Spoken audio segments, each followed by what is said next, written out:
Hi, I'm Jeremy Crosby. And I'm Nick Boucher. We're your hosts for the program that's all about your city, Talking Fitchburg. Every weekday, we pull together the news, events, and information you need to stay on top of what's happening in the city of Fitchburg. Find Talking Fitchburg on cable TV, Roku, Amazon Fire, Apple TV, and our live stream on the web.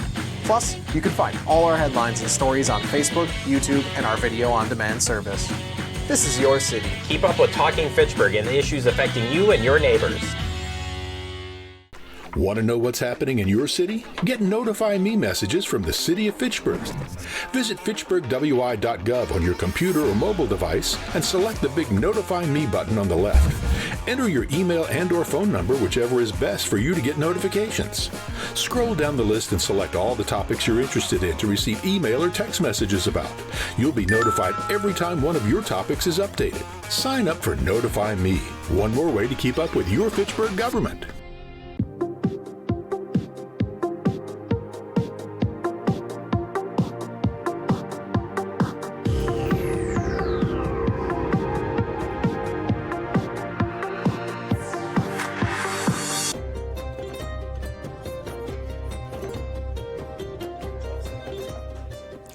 I call to order the meeting of the Committee of the Whole on January 28th, 2026 at 6:30 p.m. The first item is the Pledge of Allegiance. Please stand. I pledge allegiance to the flag of the United States of America, to the republic for which it stands, one nation, under God, indivisible, with liberty and justice for all.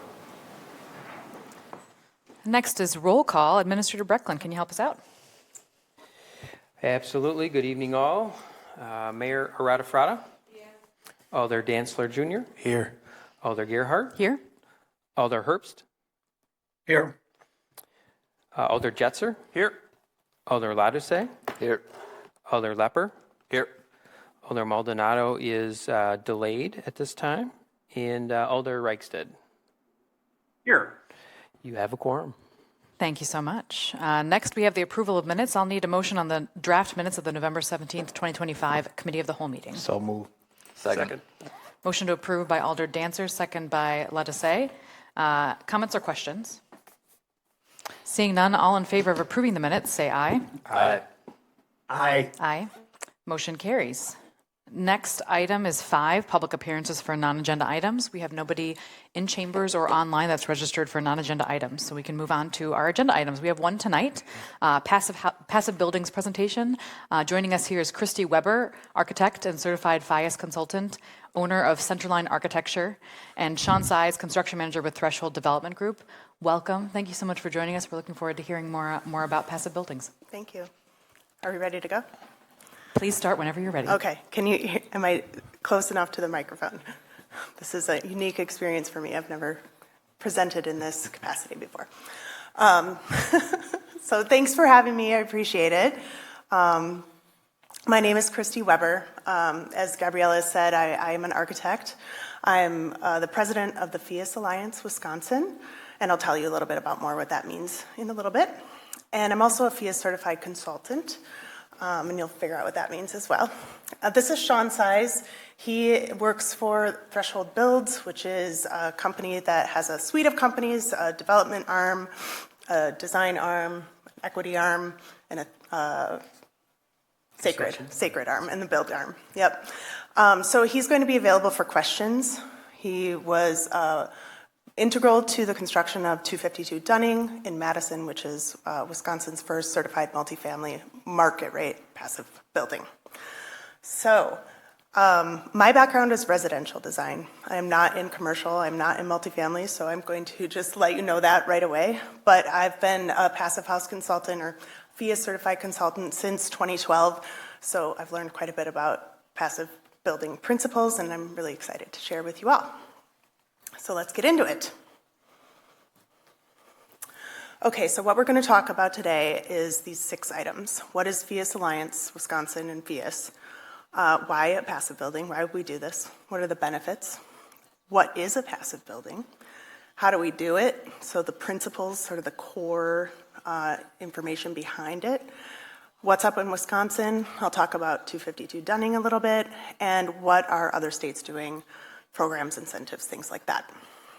So, okay, so FIAS is an acronym, or it used to be an acronym. It used to stand for Passive House Institute U.S. They have since rebranded, and I'll tell you a little bit more about that soon.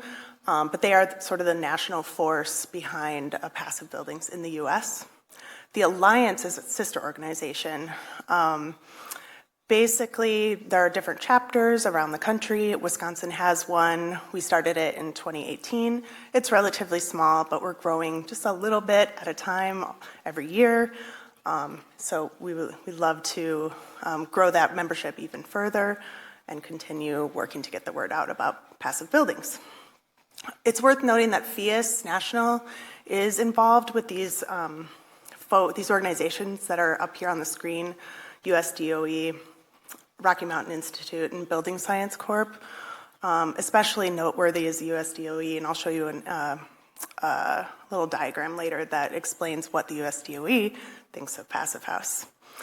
And they've rebranded recently, going from Passive House Institute US to FIAS, because the word passive house is a little bit misleading because it can apply to all buildings.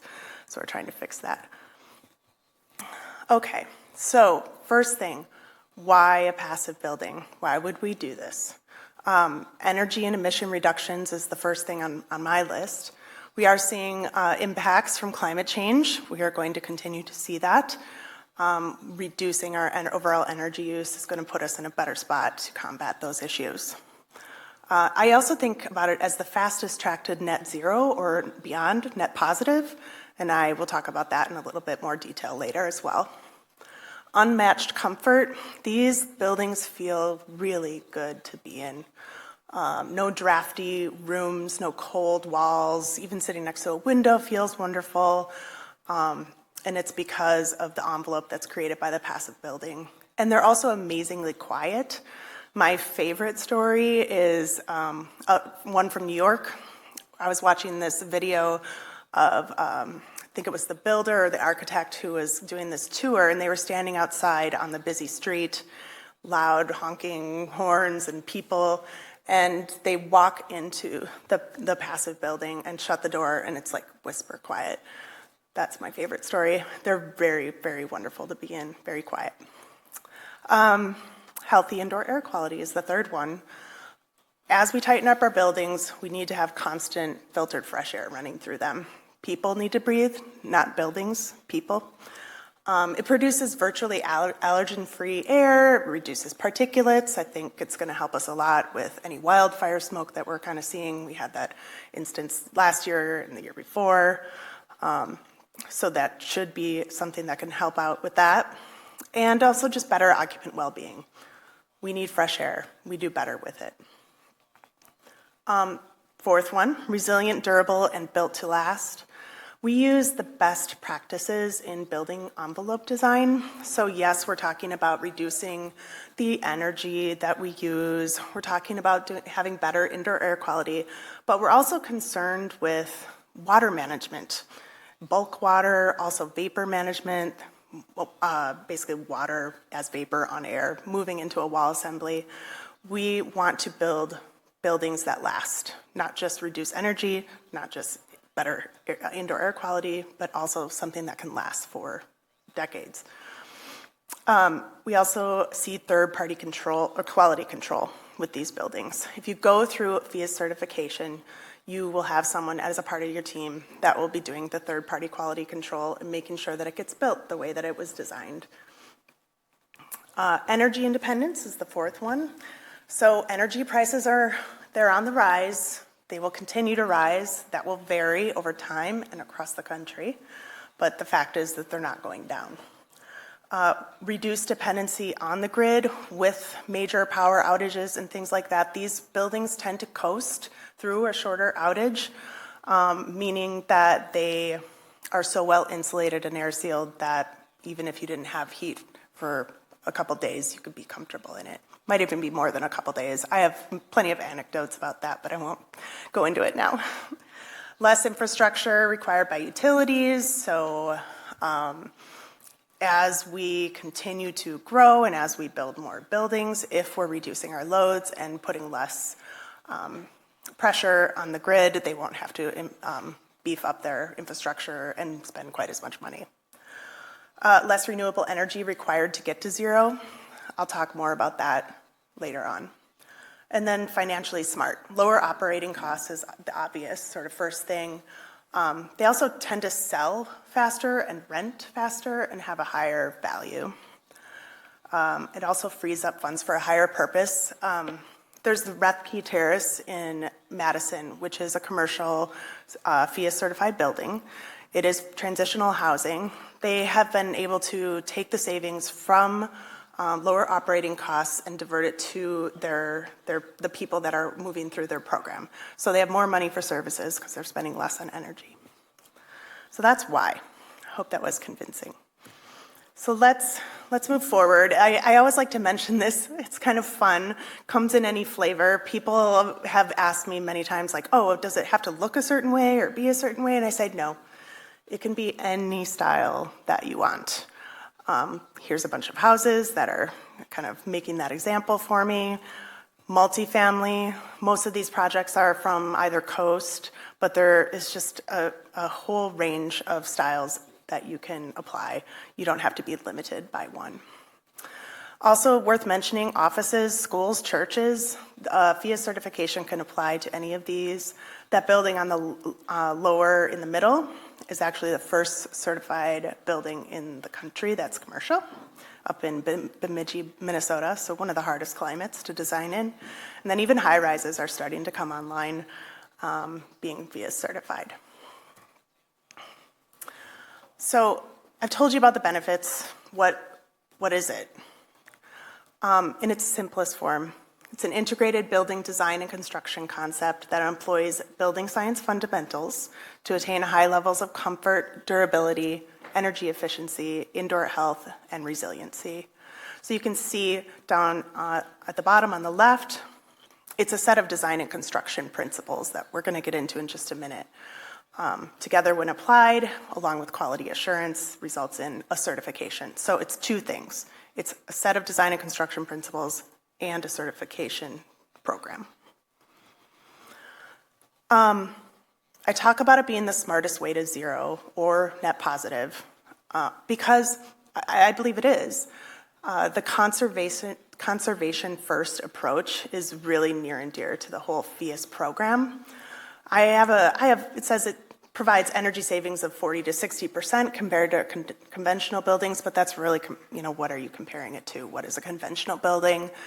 One that was built a couple of years ago on the 2015 code is going to be a little bit different than the one that's built next year on the 2021 commercial code.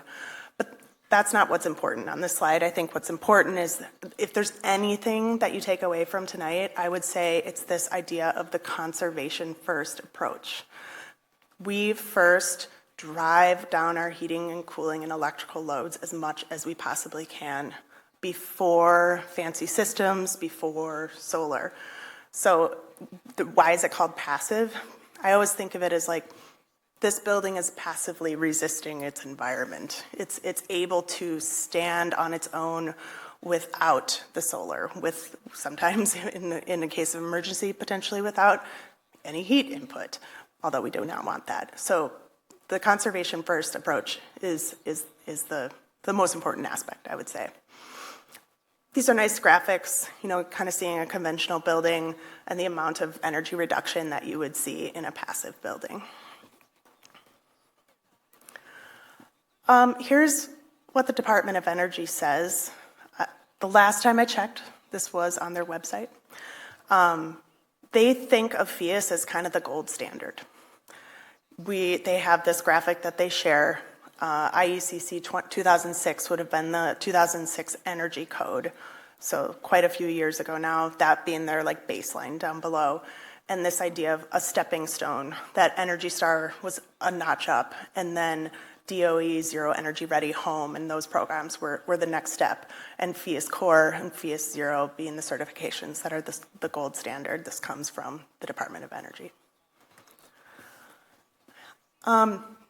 Not to bore you with too much history, but I do like to mention, because I find it to be a source of pride, it always brings a smile to my face to think about how these principles are rooted in the Midwest.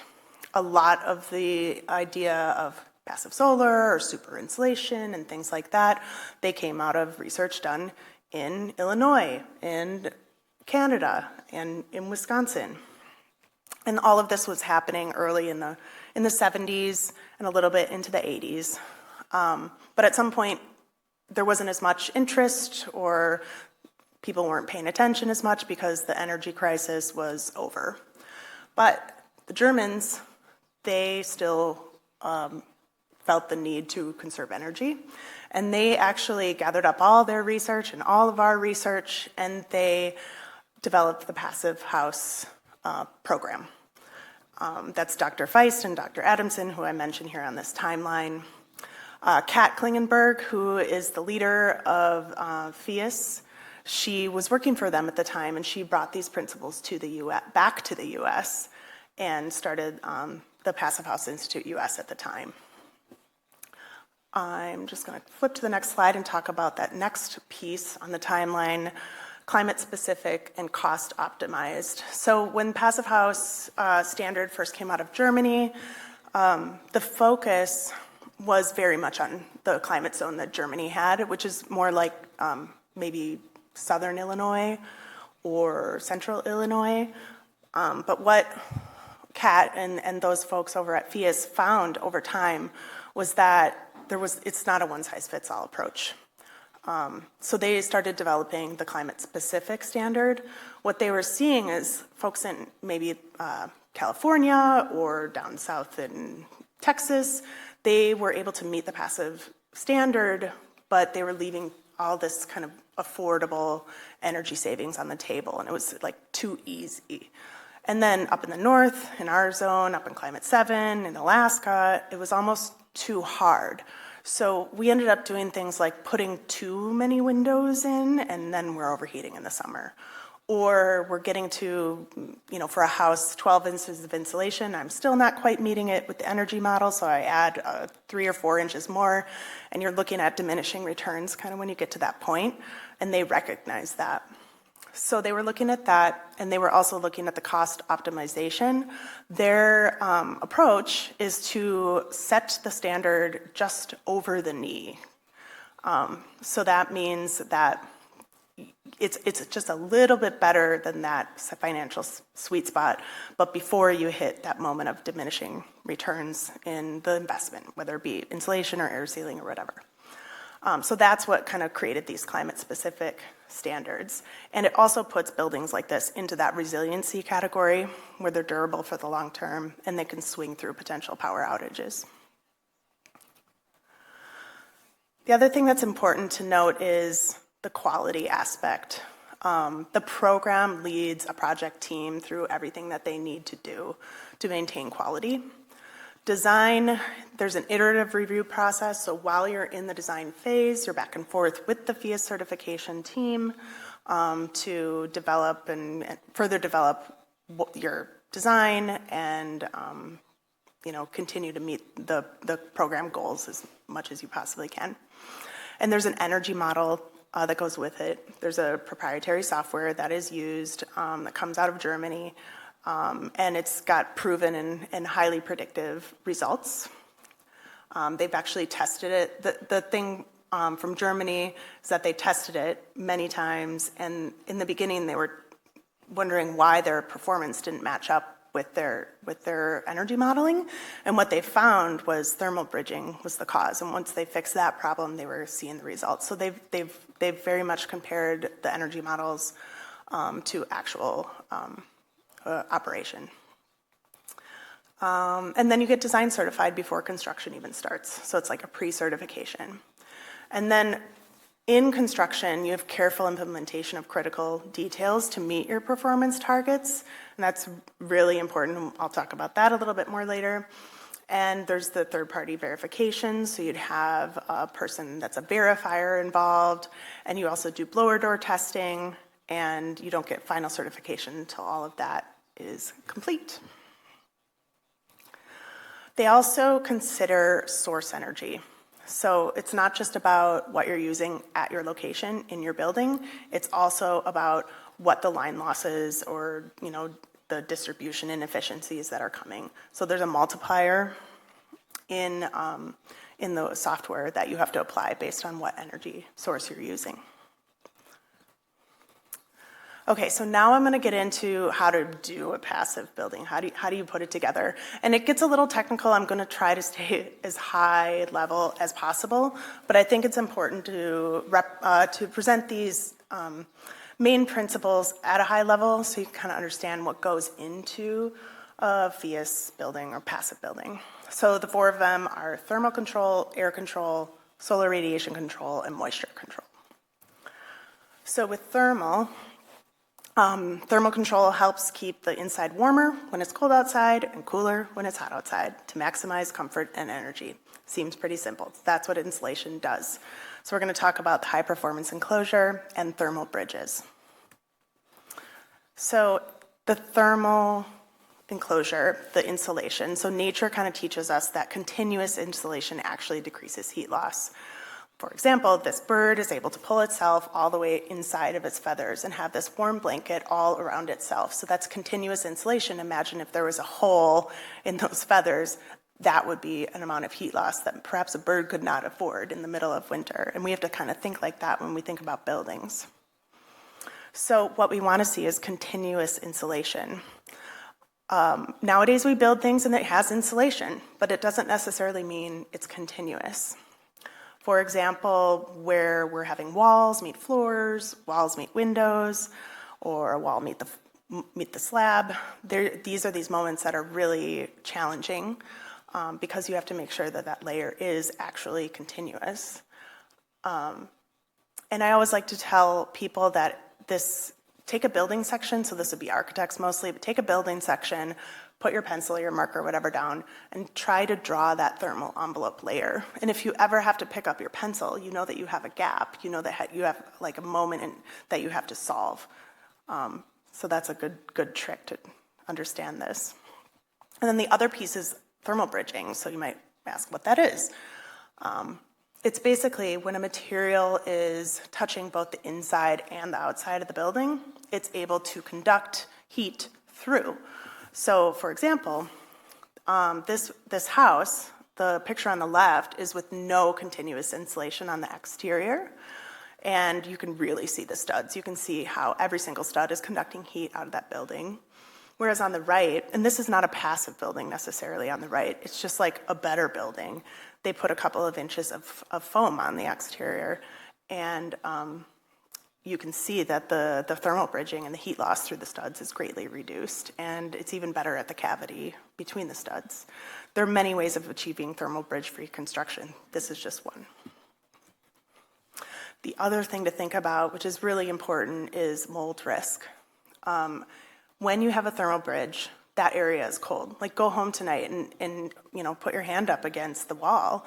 You will feel that it's cold, and there's probably some areas that are colder than others. The notorious one is like behind the shelving unit, where like nobody ever goes, or behind the couch. And when you have a thermal bridge and it's incredibly cold and you have warm, moist air, ends up condensing upon that surface, and that can cause mold. It can cause mold on the surface, or potentially it's causing mold inside the walls or your floor system. And that's not good for anybody. It's not good for humans. We don't like mold. We get sick around it, and it's really not good for the building either. I mean, nobody wants to have a building that's rotting. And then finally, I like to talk about windows and doors. So I'll be talking about windows in 3 different ways tonight. Right now we're talking about the thermally broken aspect of it. So this window, as an example, has 3 gaskets that are circled by the red circles there. So what this means when this window closes is because it has these gaskets, it's actually very airtight. And what we've seen over time is that any window that sort of slides, double hung or a slider, not so great. So usually we're looking at things like casements, awnings. This happens to be a tilt turn, but something that can really shut and sort of suck down all the way around the perimeter. So I'm getting into air tightness a little bit here, but the windows are very important. There's many aspects to look at. The thermally broken part is thermally breaking the frame, so you don't have conduction of heat through the frame, and then also the triple pane aspect of these these windows that we're looking at here, more insulation because it's triple pane. You have 2 air spaces. One more thing about thermal control is compact shape. The more compact your shape is, the less heat loss you'll have. So when I talk to designers, when I'm talking to them about the design of a passive building, try to keep your shape as compact as possible. So every time you make a jog or a jig, or you want to think about, like, is this intentional? What purpose is this serving? And often, we do need a few of those, but trying to minimize them in order to reduce surface area and reduce heat loss is a really good way to go, especially in our cold climate. So that was thermal control. Now let's look at air control. So passive buildings achieve air control by air sealing the enclosure and then providing balanced mechanical ventilation to achieve superior indoor air quality. So we'll look at air tightness and ventilation. First off, air tightness. Air infiltration can account for up to half of a building's heat loss. So it's not just about that continuous layer of insulation, it's also about that continuous airtight layer. Same strategy. Take a building section, put your pencil down. Every time you have to pick your pencil up, you've got a problem that you need to now solve through creative detailing. So whenever there is some sort of air leak, that's contributing to your heat loss. So it's really important to have a airtight layer. And here's some examples. So when we start to get really airtight, every little other hole tries to force that much more air through it. So we have to get really detailed about what we do. So upper left picture is an example of sealing an interior air barrier right to the window with a high performance tape. Or if you look at the bottom right, actually most of the pictures on the bottom, except for the middle one, are showing moments where there are penetrations through the envelope. Things like wiring, a line set, or up at the top there's a sump pump, for example. We want to seal all of these things to the air barrier so we can have that continuous air barrier all the way around the envelope. The other part that I like to mention is with air control, educating your team, your construction team, and all the subcontractors, because they're all going to have an interaction with this at some point. But the air barrier is precious, and we need to let them know not to hurt it and how to interact with it. And also, we always do blower door tests before insulation and finishes so that we know what the air tightness is before we close it all up and we can't get to it anymore. So we'll do it where we can still access the places where that's our airtight layer and add additional tape or sealant or whatever we need to close that up. And then air control for our fresh air. So just to reiterate, buildings don't need to breathe, but people do. We evolved to breathe fresh air. But we have all this air in our building we just heated, right? We heated it with the sun or our internal gains or with our mechanical systems. We don't want to just throw all that heat away. That would be really silly, right? So what we do is we use an ERV, an energy recovery ventilator. So we're taking the stale, warm air from the house or the building and sending it out. And we're bringing in fresh, often in Wisconsin, cold air. And this ERV, basically, it doesn't mix the air, but it has a mechanism that moves the heat from the outgoing air into the incoming air so that we're not throwing all the heat away, but we are introducing fresh air. All right, third one, solar radiation. So controlling solar radiation is key for optimized design and preventing overheating in passive buildings. FEOS-optimized buildings balance solar radiation, taking advantage of it when needed and shading when not, to lighten the cooling load and maximize energy efficiency. So we're going to look at glazing and shading. So here is that passive solar principle. I can't remember if I mentioned it or not, but people definitely got confused with like passive solar, passive house, what's the difference? Well, passive solar is using the sun's heat to heat the inside of your house. That's basically what it is in a nutshell. So we do use that as one of a package of principles, and here it is. So in this diagram on the right, we're seeing that at the winter solstice, when the sun is lowest in the sky, we're introducing heat into the house. That means your loads are lower. You don't need to use mechanical heat as much because you're using the sun as part of that. And then we have to have an overhang or some sort of shading element. So in the summer, when the sun is high, we don't introduce that heat, obviously, because we're trying to cool. So there's a lot of shading strategies, anything from a front porch or some cool sliding panels or some canopies, louvers, slats, and the list kind of goes on. And what I love about the shading is that, you know, you've done this thing where you've created like a box, like a nice little compact box, but it doesn't have any interest, right? It's just sort of plain. So shading is one of those ways that we can start to introduce some architectural interest without increasing the surface area through lots of jogs in the envelope.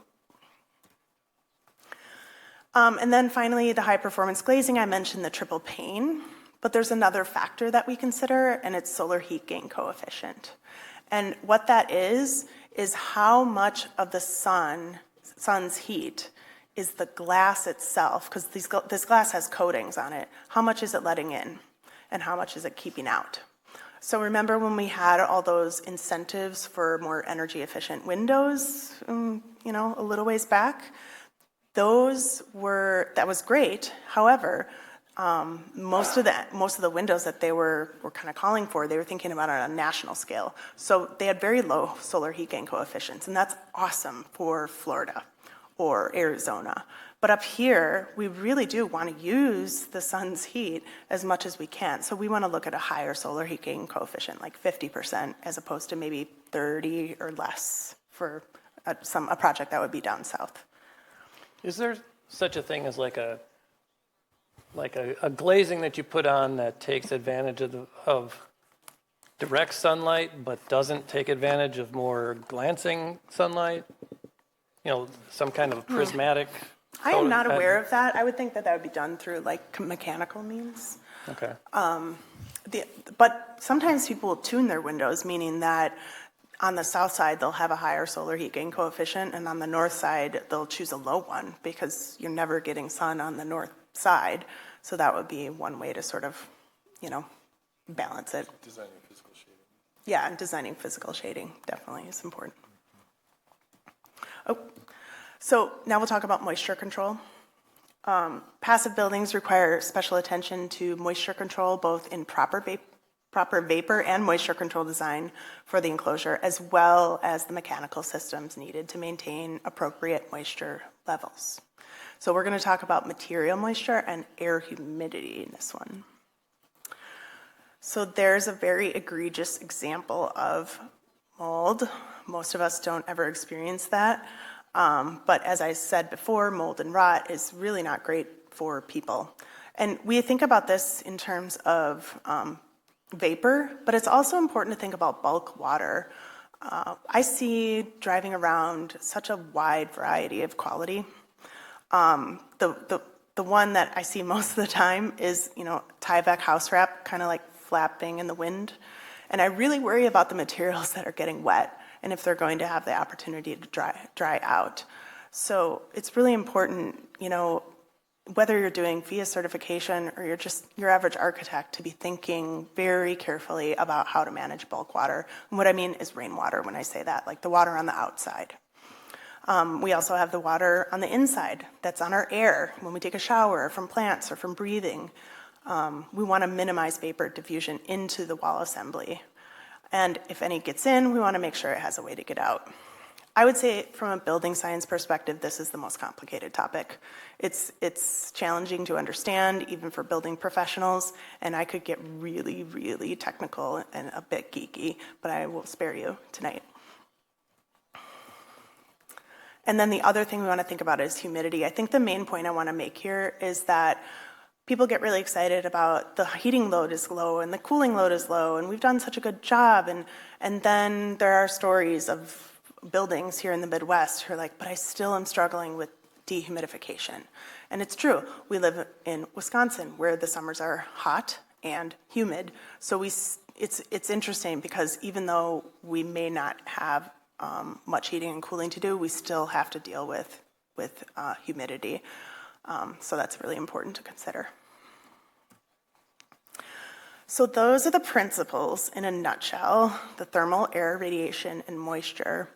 And then when you combine with the energy modeling and the quality control and just a darn good team, you will be able to get a FEIS certified building. So now I want to talk about what's been happening in Wisconsin. So like with anything, the cool stuff seems to start on the coasts. So Pacific Northwest and California, they've got a lot going on with this. New England, I'm looking at them a lot. They're closer to our climate zone than the folks out west, and they're doing a lot of work as well. Little bit slower, but it's just bit by bit coming into the Midwest. And we have a handful of houses, which are shown on this slide, that have been certified, and the Rethke Terrace is there in the upper middle part. That was our first commercial certified building in Madison. And then we have Dunning, which I'll talk about next. And we have the Bayview Community Center, which is, I believe, still awaiting its final approval. They were going for FEIS 0, so they had to get their solar installed. Okay, so I'll talk a little bit about Dunning. So I have Sean here. That fifth team member on that line is Threshold Builds, and they were the air sealing specialist team, and Sean headed that up. He also worked very closely with Knauthy and Bruce to work through some key insulation and air sealing details. But the project team generally was Threshold Development, Knauthy and Bruce Architects. There was the Passive House, or FEIS professional from Onion Flats in Pennsylvania. Krupp Construction was the contractor, and then Threshold Builds was air sealing.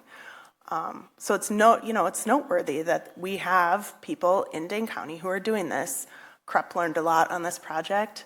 Hopefully they'll be able to pair up again. Threshold Builds is building their own multifamily projects now, so the resources are there. This project was certified last October. So some stats, it's a 32 unit, 22 one beds and 10 two beds. They have 32 parking spaces in the ramp below the building, which is not a part of the thermal envelope. The thermal envelope of the passive building is just those 3 floors. They did really well on their blower door test. I know those numbers may not mean anything to you, but they're excellent.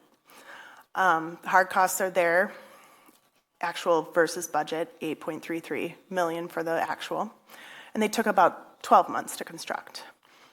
And in terms of rents, they filled up really quickly. I think by the time it was certified, they had 100% capacity.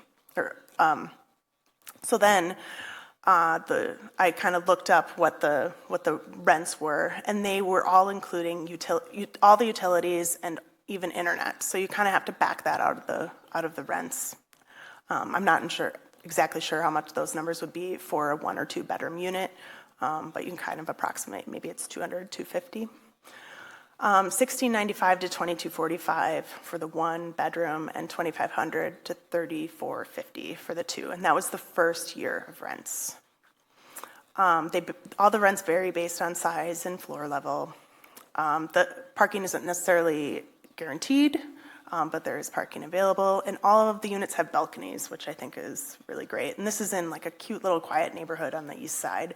So it felt appropriate to me.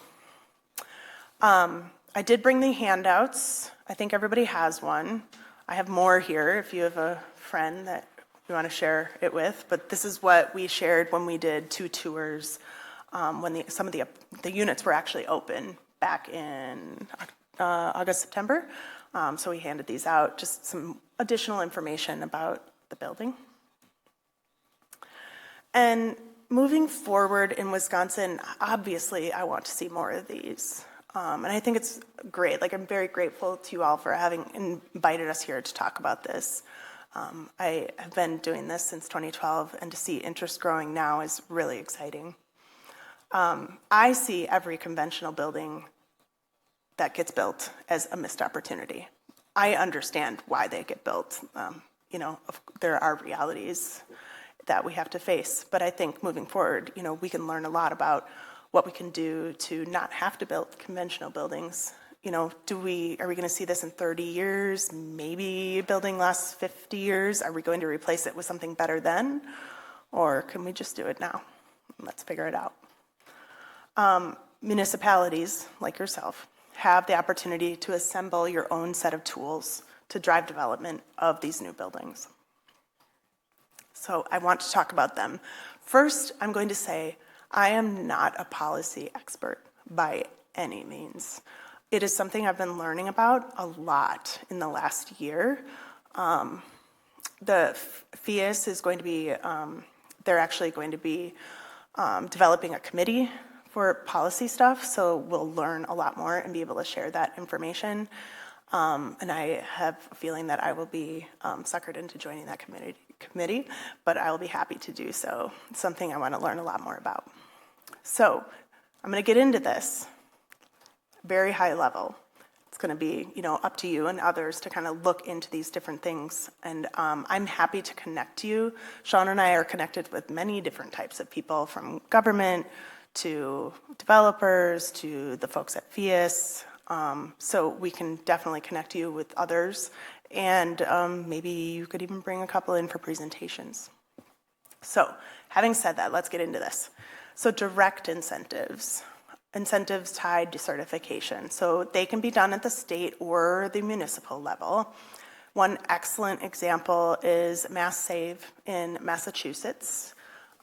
They are doing a great job. They have incentives to offset the cost of design and building. So that might be something like hiring your FIAS consultant, or your architect, needs to take a couple classes to brush up on this and things like that. And then they also have incentives for feasibility studies, so you can go ahead and do the right planning to make sure that this is going to work out, the energy modeling, and then also the cost of certification. And then other examples besides Massachusetts: California, Connecticut, Austin, Texas, New York, and Rhode Island are all engaging in programs like this. And can I just clarify? So Austin, Texas is a city Yes. program, and the Yes. rest of them are statewide programs? Yes.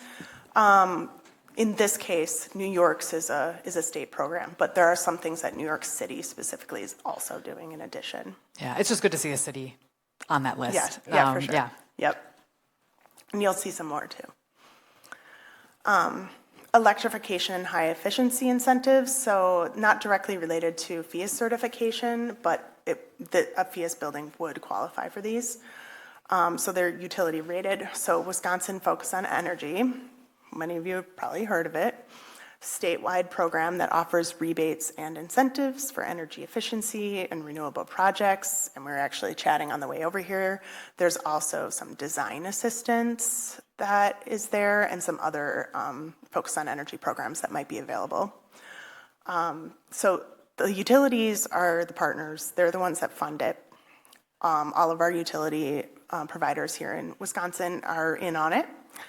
And FIAS certification can be deemed as a compliant pathway.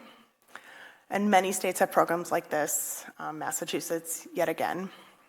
And there's also another type of mechanism that's called the utility bill-backed tariff financing. It's the pay-as-you-save type program. So it's not a loan officially, but basically the utility funds the upgrades which are repaid on utility bills. So Arkansas, Kansas, and New Hampshire are all doing this, or have some sort of program that will. And then there's other incentives. City of Madison Sustainability has some incentives. I hope that you all are talking to Madison folks and Middleton folks, which I'll mention again soon.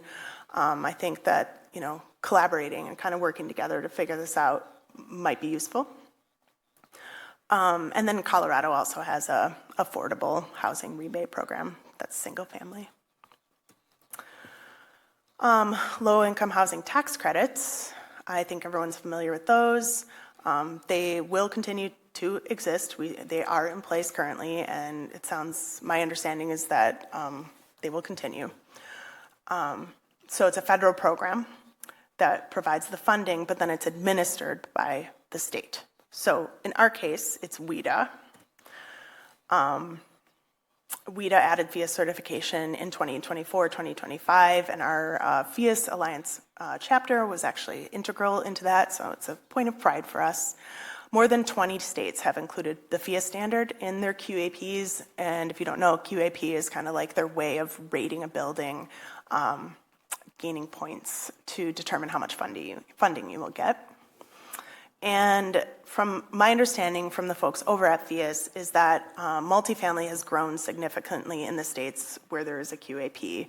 And just looking at this map, and thinking about all the things that are going on in Massachusetts, I can verify that appears to be true. They have a lot of low-income housing that is FIAS certified. And then, according to FIAS, cost data that shows developers, designers, and builders are executing FIAS projects at a low incremental cost as experience increases. So that's really key.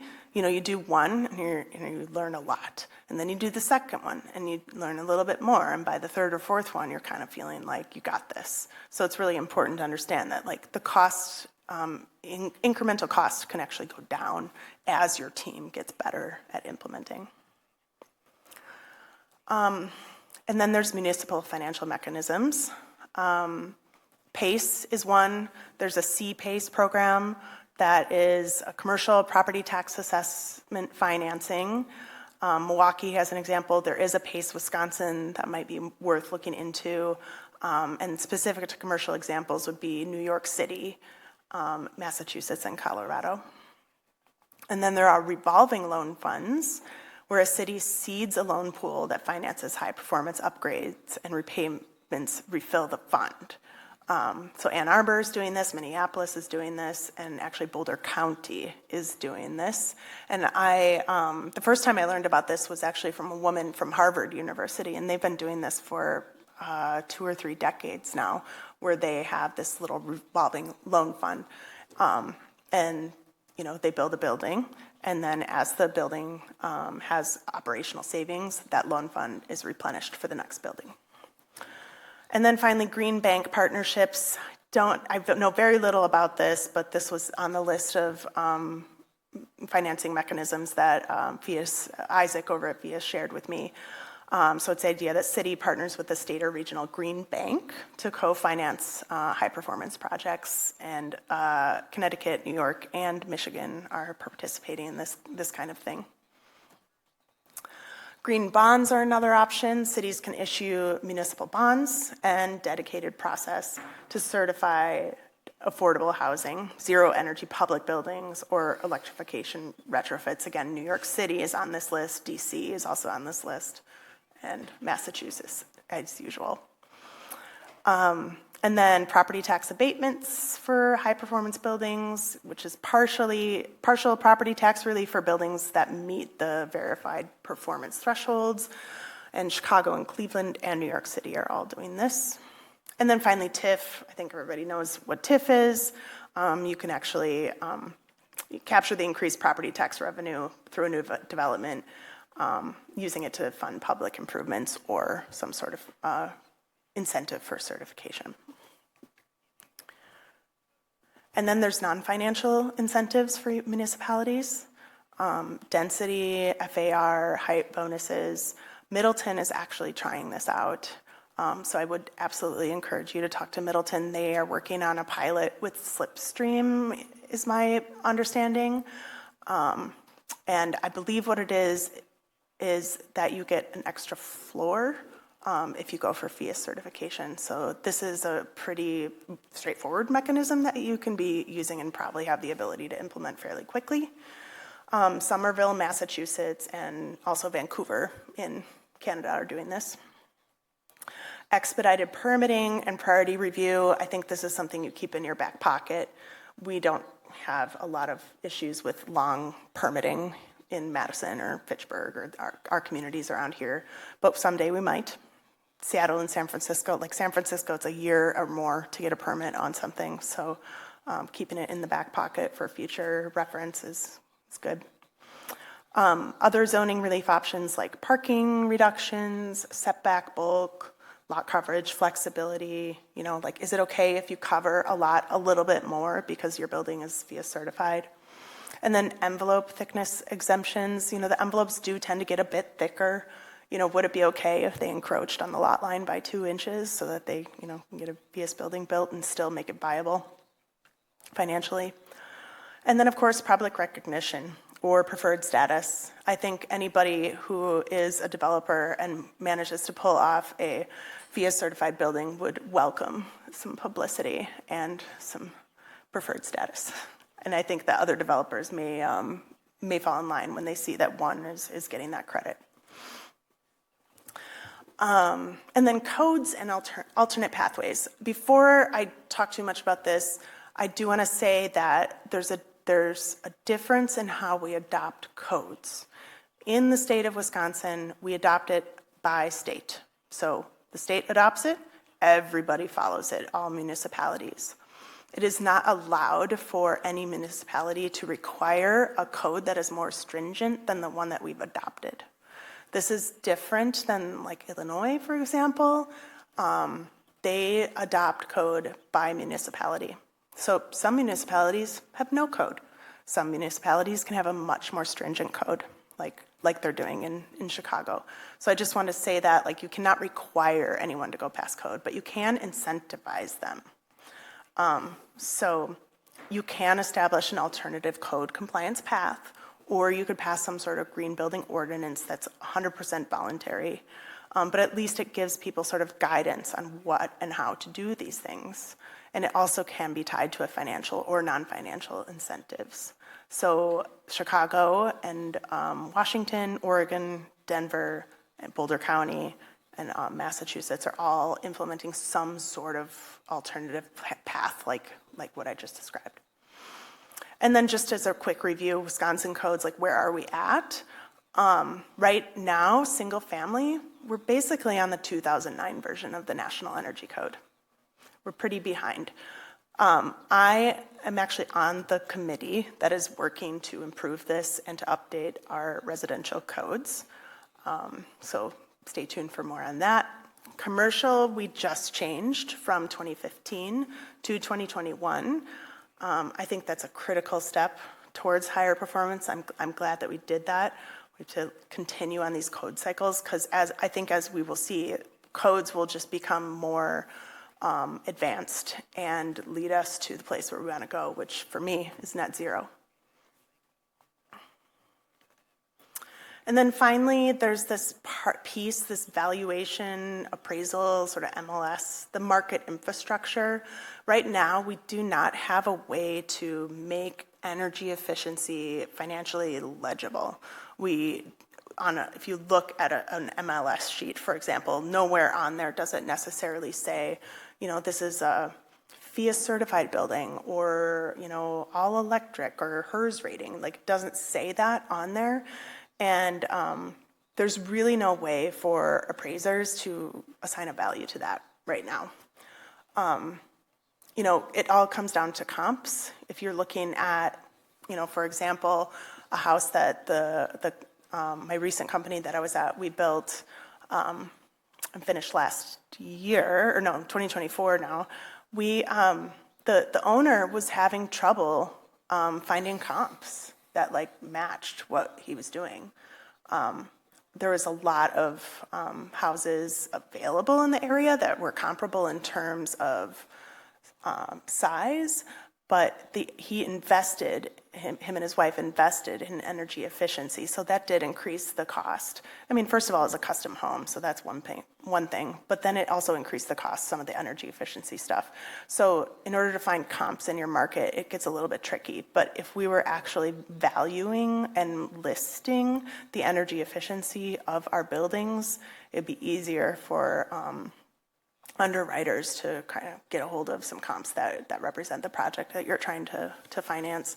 And I'm not saying that City of Fitchburg has the ability to change that necessarily. I'm just trying to get it into everyone's heads that like this is a piece of the whole where we need to see some improvements, whatever we can do to make that a little bit better. Having said that, there are cities that are doing some things like requiring energy disclosures at sale, like Chicago, Twin Cities, New York, and also folks that are doing green MLS, like in Colorado. They've been doing that for several years, actually. And they're also offering training for appraisers and underwriters and lenders. So as an industry, we all kind of have to get there together. And education. So who needs the education? Focus on Energy, like I mentioned earlier, does have some incentives for, or some money for like design assistance as an example. But I think that everybody needs a little bit of something, right? Planning staff, how do you write a workable ordinance? Building inspectors, plan reviewers, how do you permit one of these buildings?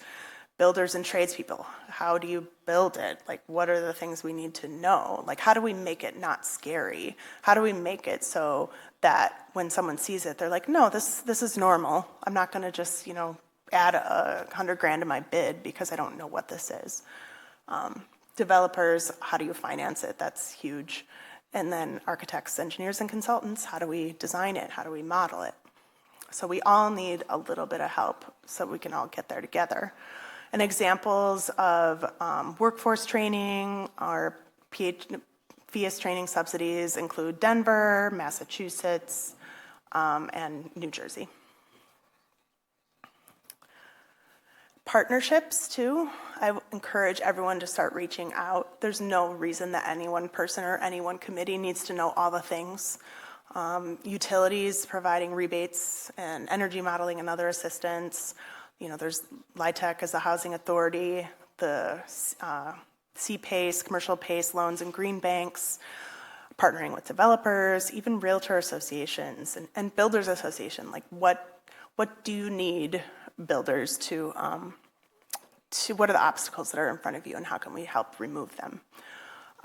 Community colleges and trade schools, Madison College, all of the carpenters who are coming out of that program take a building science class. That's a really great start. Other municipalities across the country, I think, could be, very helpful to have some conversations with about what they're doing.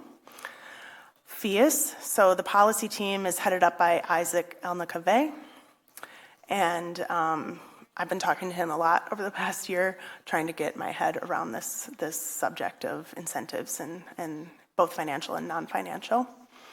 And then Slipstream, they're a Focus on Energy partner. They provide technical assistance, training, education, R&D, a lot of really smart people over there that can help you out. So what is the potential path for Fitchburg? I know that you have been working on this. You've put some plans in place. I would encourage everyone to start learning about, what are all these tools that we discussed today? What partnerships can we leverage? What's feasible and on what timeline? Can we do a pilot project? What is Middleton doing? How's it going? And then developing a plan or building on your plan and implementing those changes. So for more information about passive buildings, you can go to the FIAS website, which is listed here. If you're interested in learning more about any of the topics we talked about today, or you're looking for a certain presenter in a certain category, please get in touch. There's our email there of the FIAS Alliance chapter. And if you want to get on our mailing list, and there's LinkedIn, we post things on there.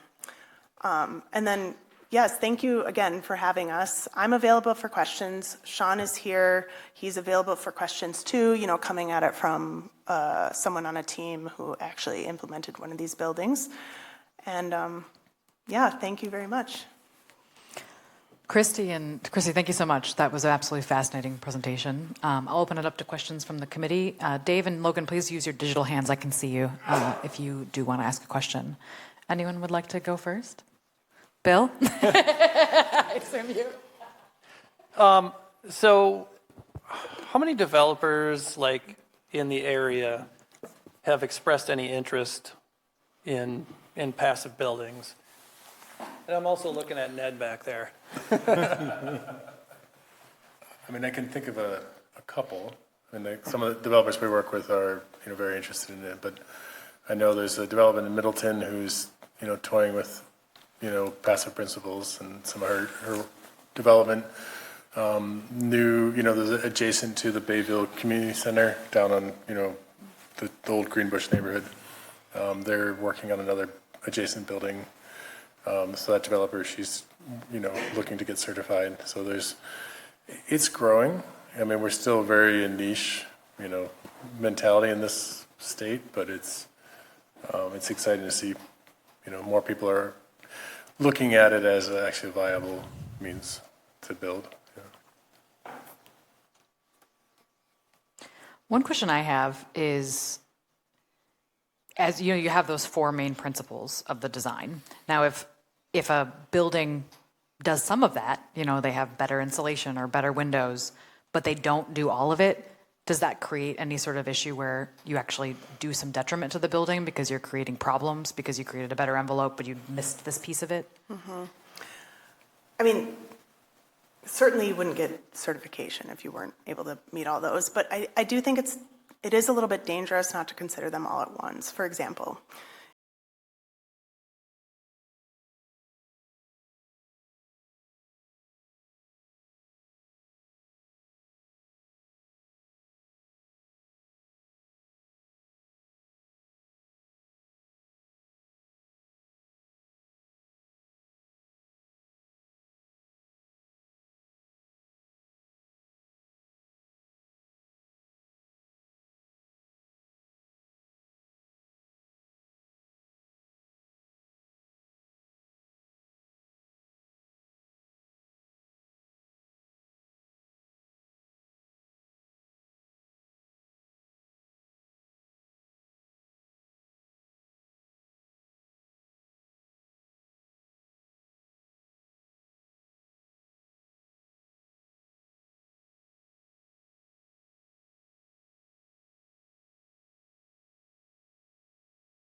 We are doing a number of concepts that would qualify for building certification through LEED, including solar, geothermal, as well as a significantly enhanced building envelope. yeah, I think it's really important to think like, if I can't go for certification, it's not something that we're going to do. We're not going to meet it. We're not going to get all the way there. That doesn't mean that you shouldn't look at your envelope and go ahead and make improvements on it. Also, under the commercial code, you do need ventilation. So as long as you're, designing to our current code, you will have some ventilation. Yeah, actually, that just changed in the most recent code change with commercial construction. They are requiring fresh air exchange. Well, I think the police facility has like 4 ERVs in it or something.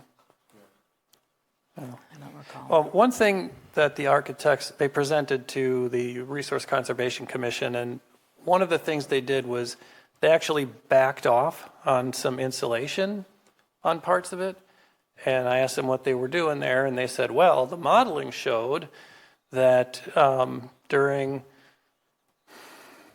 certain, the shoulder seasons or the summer, I don't remember exactly what was going on, but they said that given the number of people inside generating heat, having the extra insulation was actually a detriment. And I was a little dubious, and I wonder if you have an opinion on that. I feel like saying more insulation is a detriment is probably not right. Having said that, there is this moment of the diminishing returns, right? Like you have, so just backing up, what energy model are they using? I don't know what they're using. But it is very possible that what they were seeing is correct. so once you insulate a building and air seal it and all of this, like the people actually provide a lot more heat than you would think, and also computers and electronics and things like that. So it might be possible, but it's hard to speak to without seeing the specifics. I think my first question to them would be, are they planning on not air conditioning the building? Because insulation works both ways. And so if I would assume, yes, they are air conditioning the building. And therefore, if you're losing that cooling to the exterior because of, reduced insulation levels, you're spending more to condition that air. Plus, we're in Wisconsin. We're going to spend, 2 or 3 times the energy on heating as we will cooling. Yes, what's interesting though, as you design better insulated buildings and better solar, facing buildings and thinking about tuning glass, it is true that you are controlling cooling costs can be harder than heating costs. And yes, I think I agree with you that we generally still spend more on heating than cooling, but it's harder to cool down a passive building in some ways because computers and people and, your refrigerator is a heating element in your house, so all those things contribute to that effect on your building. And if you have a really tight envelope and you happen to be facing south and you're getting some solar gain, yeah, you can overheat. But I think there are the diminishing returns, like Christy had the example of the knee that you could see, that there is definitely a sweet spot of insulation. So more isn't always better, but it's one thing that's really interesting about FIAS is that these aren't just like kind of guesses. These are based in science, based on a lot of research. Like there are, this is now has grown into a very, rigid standard, and they hold that, very close. Like they don't just give out the certification because they have a name to represent. And so so I'd be curious what those architects were looking at. And I mean, to go back to Gabriella, your kind of question, there are, I think, hybrids there before you get to like the Gold Star FIAS certification. And one of the most often overlooked ones for low-hanging fruit is glazing, either through exterior shading elements or triple pane. The upgrade to triple pane a window, which is you're getting 30% more insulation value or U factor in the window with pretty minimal investment. You might increase your labor costs a little bit, but you're getting quite a impact on comfort and just energy efficiency, because it is, the weakest link in this room right here is all of these massive windows. You might have an R30 wall, but these are R5 windows. And so if you can increase that to an R7, you've definitely exponentially increased your, the savings and the comfort in the space. So, it can go deeper into like why it's important to consider holistically as you get deeper into it, but there are small moves that you can make that I think are worth considering, The other thing is there's this notion in the single-family residential pretty good house. So it's people who absolutely have bought into the principles of passive building, but they're not necessarily going for certification, and the house is pretty good. What you're missing, though, is a couple things. One, you don't have the third-party verification, which is really critical, which is one of my main criticisms of LEED. We didn't always, I used to be a LEED consultant as well, and we didn't always have that proof at the end that the building was operating as planned, whereas here you do with FIAS. The other thing is incentives, right? Like if you're going to tie incentives to some sort of certification, what is it if it's not FIAS? Micah. If I were to build like a single family home, my house, like with these principles, are there additional maintenance items over time, wear and tear items, things that have to be kept up, I guess, to maintain that over time, that would be different from just building a regular house? I'll let Sean answer that too, but I would say no, because the siding's the same and the mechanical systems are still there. You could argue that maybe the mechanical system you choose needs less maintenance, but what are you doing in most of your houses? We're changing a furnace filter, we're giving it a checkup. All those same things would apply. And once the windows are in and the insulation are in, I mean, I think that's kind of where the passive term came from. They're there passively doing their job. Yeah, I mean, first thing coming to mind would be almost every passive building. I mean, I would argue every building should have what's called an ERV, which is it's a fancy bath fan that's also drawing fresh air in, and so they're exchanging the heat and some of the humidity between those air streams without actually passing the air streams over each other. And why that's important is that like I have an ERV at our office, and the other day when it was negative 20 degrees outside, I took my thermal camera just because it's fun to look at thermal imaging, and literally getting negative 20 degree air into our office on the intake. So there's four pipes. That negative 20 degree air was entering into this heat exchanger, and then as it went through the heat exchanger, it was being crossed over with 80 degree interior temperature air. So that interior air now was leaving our office at closer to like 20 degrees. And what was coming into our furnace was close to 50 degrees. And so we were literally using the heat that would normally be exhausted out of your building and using that to preheat the fresh air. So we're getting fresh air into our building. That being said, in so doing, I was like, I haven't changed these filters in like 3 months. So every 3 months, I would recommend changing your filters. That's a simple maintenance thing, but highly worth it because it's you're increasing the quality of your experience in the building. I think there is an argument that passive buildings tend to be built more durable. You're thinking through, all of your control layers in a deeper way, and so. I would argue that a passive building will probably be more resilient to maintenance if it's built correctly, and usually they're done with a higher level of care. So in theory, you're replacing your maintenance costs on the envelope should be less because you're not potentially getting condensation issues that might cause window sills to rot out or moisture issues that might turn up in a building that wasn't thoughtfully built. Is it guaranteed? No, but I think that the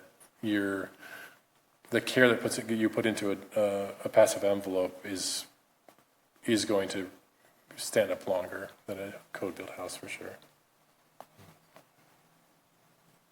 I'm curious about insulated concrete form homes, and are those like naturally a passive building, or is that a completely different thing?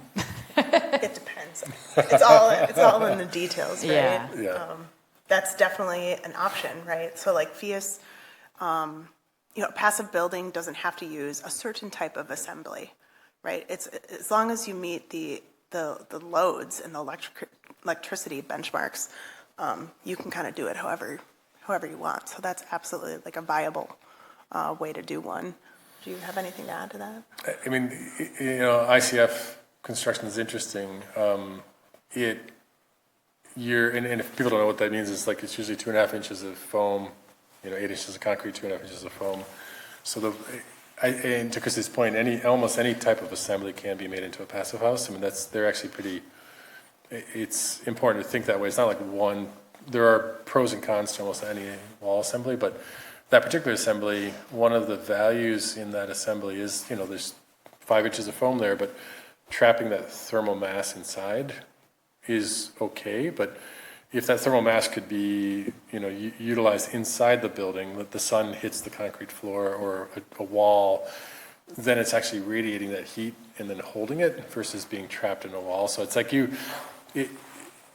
I think it's definitely doable to make a high performance house out of it. It's the people I know who've done it are more like, well, they're in the concrete industry and they really like making concrete walls, or it is kind of like a Lego type of building product, so it's pretty easy for non-trade people to put together.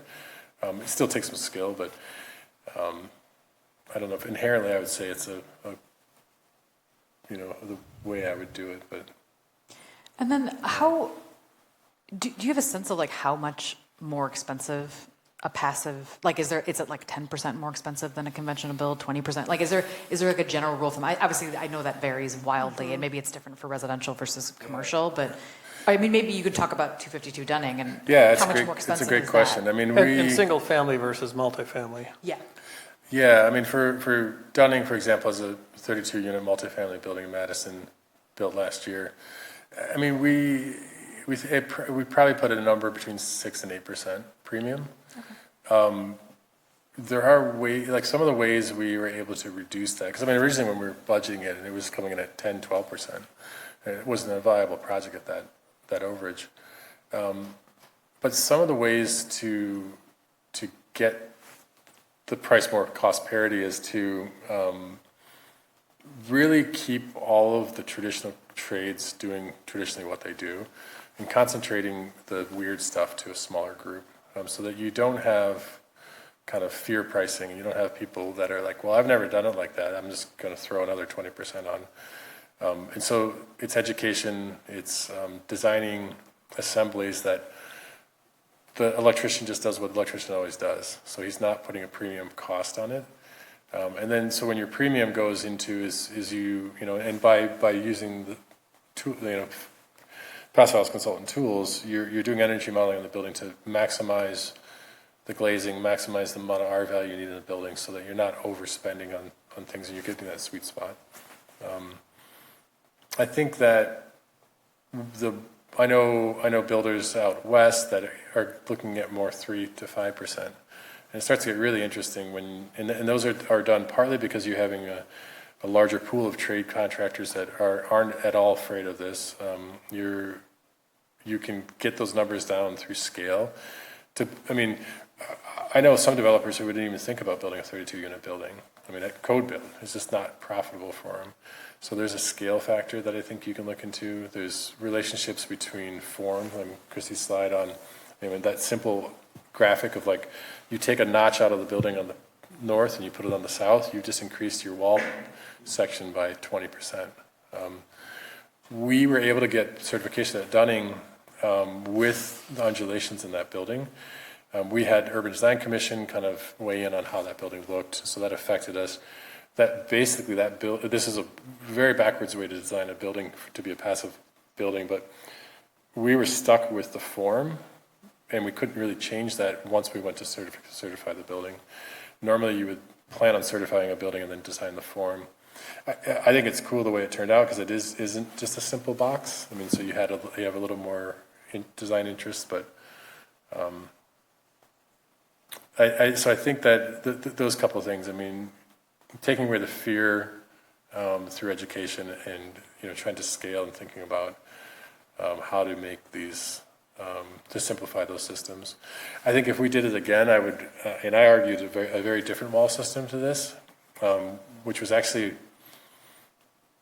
potentially 20% less than this type of wall assembly we chose to do this. But because this was the first one the builder did, this is a very safer wall assembly, and that's much deeper conversation in building science. But there's a whole range. I mean, your ICF question, I mean, that's a great, actually fairly economic way to build. This was on the higher end of wall assemblies in terms of how it was done, but was chosen because it's a very safe way from a condensation risk. So it's kind of comfort, So we brought up ICF a couple times. I just want to point out that neither foam nor concrete is good for the environment. And so how does the embodied carbon in the concrete and the fact that foam will eventually end up in a landfill somewhere most likely, how does that play into, how do you play that versus the savings in energy that the building is going to have across its lifetime? Okay. I mean, for me, my personal approach is to avoid those things as much as I can. Sometimes we can't avoid foam, like thinking about a below grade situation. We're not going to put cellulose down there, for example, but people have used mineral wool and things like that. I've done homes with no slab, like it's a slab on grade that has no slab.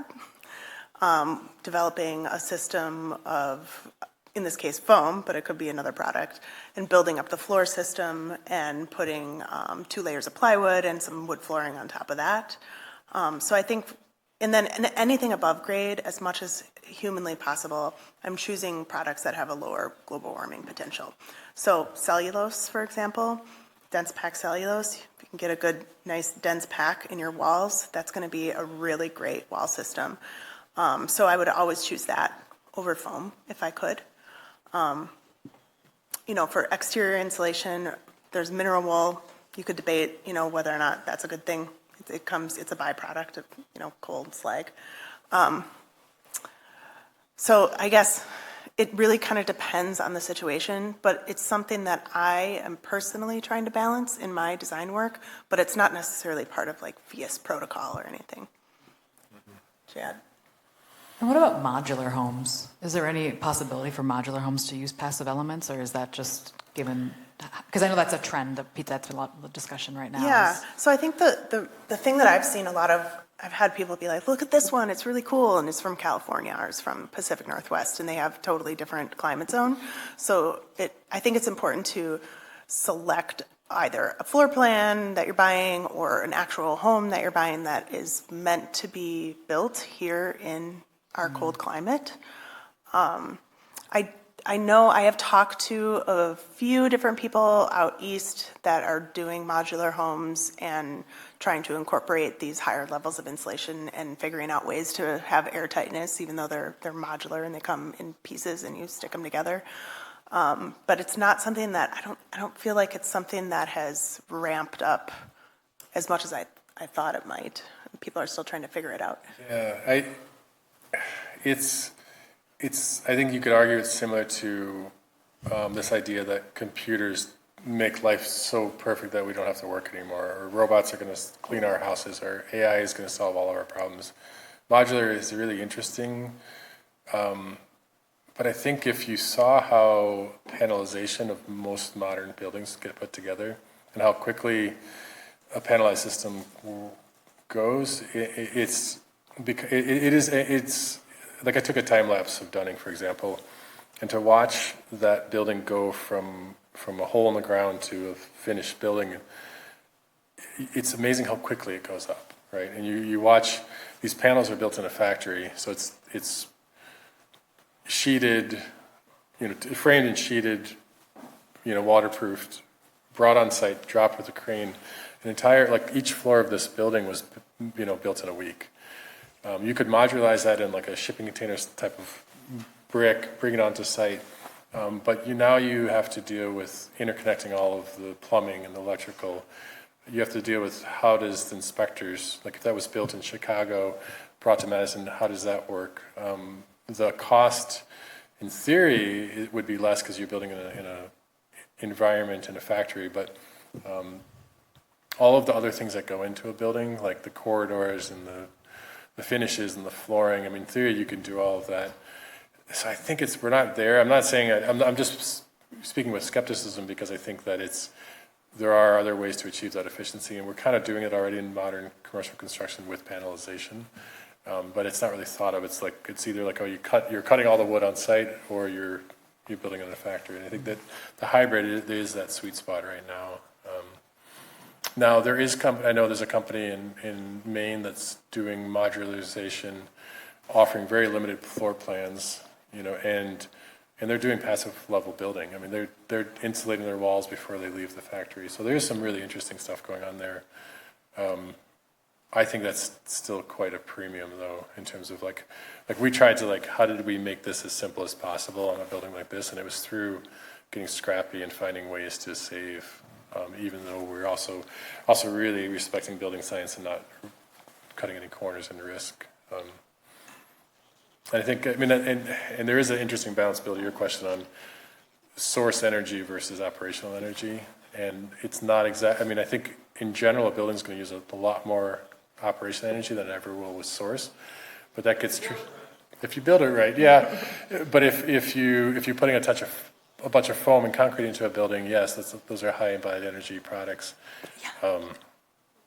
So there is a sweet spot there, and there's a whole another level you can go there in terms of getting rid, really reducing your carbon or going carbon negative with buildings. That's a whole other conversation we can talk about outside of that. But yes, in general, rock wool is what was the main source of insulation on this for the walls. But the floor and the roof was still foam, traditional, a lot more than tradition, but there's to reduce operation. Donald? So thank you for the presentation and learning about all this. I just have a question around, given how some of the rents that you saw for the previous properties that you did, are there opportunities for municipalities or for you all to seek maybe, I don't know, like grants or some type of subsidies to bring the cost of these types of sustainable buildings down and make them more affordable, or to have some affordable units inside one of these buildings where they're not all at market rate, but still making it, of course, profitable for us to build things like this in the community? Yeah. I mean, all of the financing mechanisms that I went through is what I'm aware of right now that would assist with that. So it kind of depends. If it's a low-income housing project, then that's a whole different thing, right? You're going through WIDA. But if it's market rate, you're probably going to have to get a little more creative and look at some of these other incentives to bring the costs down. Can we mix them? I think it's a great question. I mean, yeah. and there's something I think. Recently the change in single metering of building, is really interesting, right? So if you can, and we tried to do this at Dunning, but this was a couple of years ago, but just this year now, you could take a building and like a building like this, we did the math, and 32-unit building, it's about $10,000 a year just in paying to have the privilege to have a hook up to the electrical meter, right? So if this building could be single metered, and then you could take that savings and you could put that into, reducing rents. That's, to me, that's like a no-brainer, simple way. There's a lot of different ways you could look at doing that. And then in one simple way to control that is okay, so now the landlord pays all of the utility bills. And let's say you got to make sure people also are respecting that, okay, you can't just leave the window open all winter long.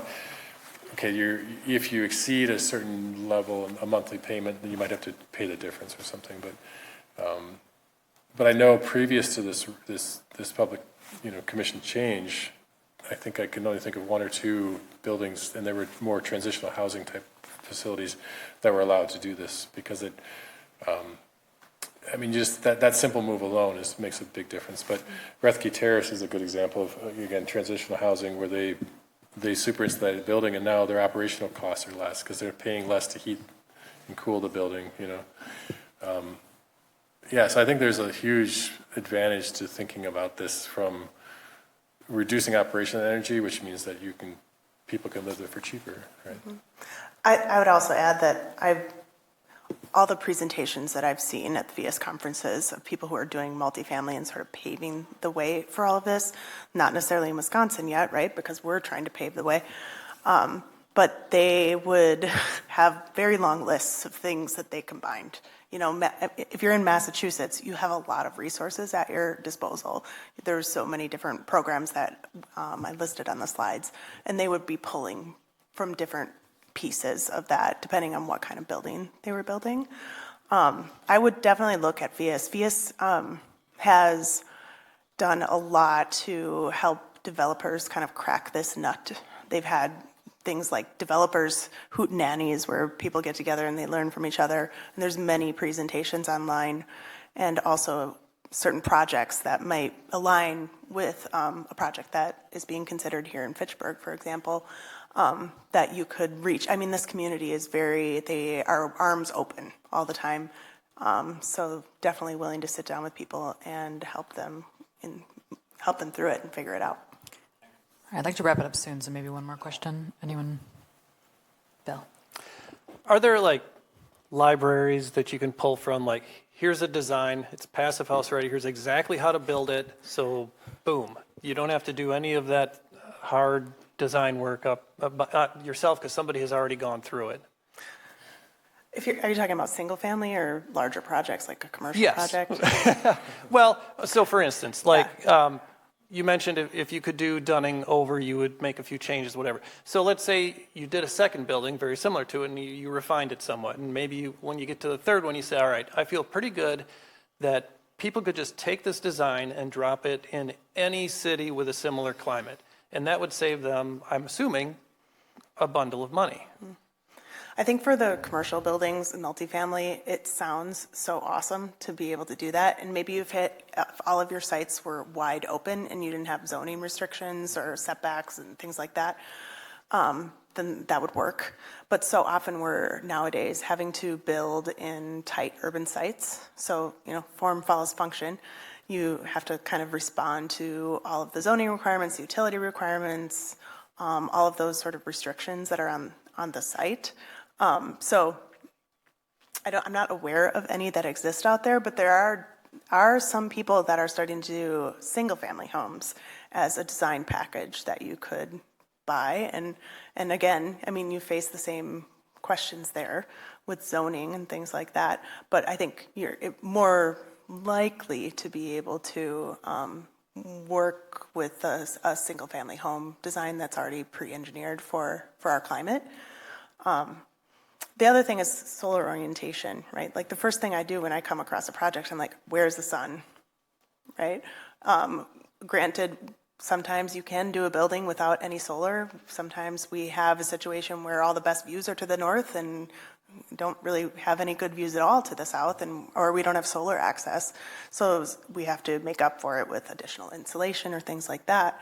But it's hard to think about sometimes if you have, like I said, if you have just kind of sprawling rural site that you can just kind of plunk your building which way you want to, that might be fine. But it gets a little more constricted when you're in the city. I know FIAS has started their detail library. It's been a while since I've looked at it, but so it's not a whole building, but it's definitely a place where they've said, hey, we know this works in this assembly. Which gets you faster to that tracking. But I think the only thing to add is WUFI modeling. I mean, every building is going to need. Oh, yeah, WUFI model. That's the energy model that is built as part of Passive House. Yeah. Well, thank you so much for coming out tonight. Yeah, we really thanks for appreciate having your us. time, and we have your contact information, and thank you so much. It was really fascinating. Great. Thank you. All right, next item is announcements. Our next committee of the whole meeting will be February 25th, 2026, next month. We are looking to start potentially at 5:30 p.m., so please let us know if that's an issue. Chad, do you want to share a little bit about what we'll discuss? Yeah, we are hoping to have a conversation with a joint meeting actually with the village board from Oregon, and it's our in anticipation of receiving a presentation and forthcoming report from Jason Valerius and the Capital Area Regional Planning Commission in regards to potential development interests in southeast Fitchburg, just north of the village of Oregon. Should be a really interesting meeting. If there are no questions, all right, we'll move on. I'll take a motion to adjourn. So move. Oh, I'm sorry. Logan had a question. Gabriella, I was just going to ask if that meeting is going to be in our council chambers or if that would be in Oregon.